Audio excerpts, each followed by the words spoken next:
the name appears to be funny, does that automatically mean that the name is fictitious? Kasi nga, may mga flash po na ARs dito. Your Honor, please, the question is misleading. The point of flashing these acknowledgement receipts were not the names. The names were incidental, that the names were funny or fruit salady or names of congressmen or senators, Your Honor, is immaterial. They were flashed because of the manner by which the funds were used. Your For Honor. medicines, Your Honor. Counsel explaining Attorney again. Gabonan, you have to admit, you had fun. You had fun with the names We had too so when much you were fun, using Your it. Honor, but the- Exactly. So That's why- let her cross the witness based on those and Please, Attorney utilize it Gabonan. as well. Yeah. So, ayun po. No, kung nakakatawa ho ba yung pangalan, automatic fictitious na yon. Your Honor, again, Yes, counsel.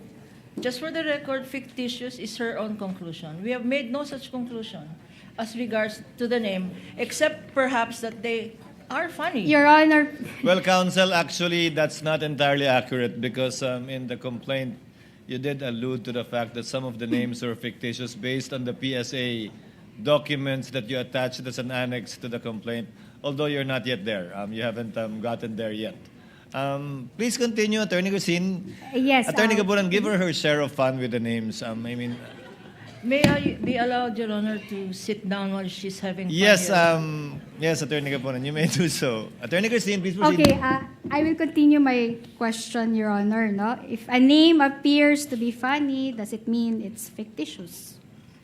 Hindi ko po siya masasagot kasi Hindi mo siya masasagot, meaning, hindi ko na wala po namang yung sa name po kasi hindi ko masasagot kung totoo o hindi. oo, opo, Okay. tama. So, in short, hindi mo masasabi na porket nakakatawa yung pangalan, peke na yon.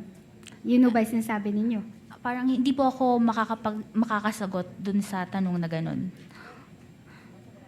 Okay, basta walang findings na gano'n, no? To clarify, let me help you a bit, Attorney Christine. Wala kayong binanggit tungkol sa mga pangalang nakakatuwa o nakakatawa sa dalawang notice of disallowance, Eileen. Wala, di ba? Wala po. Wala rin sa anumang AOM binanggit yon, di ba? Wala din po.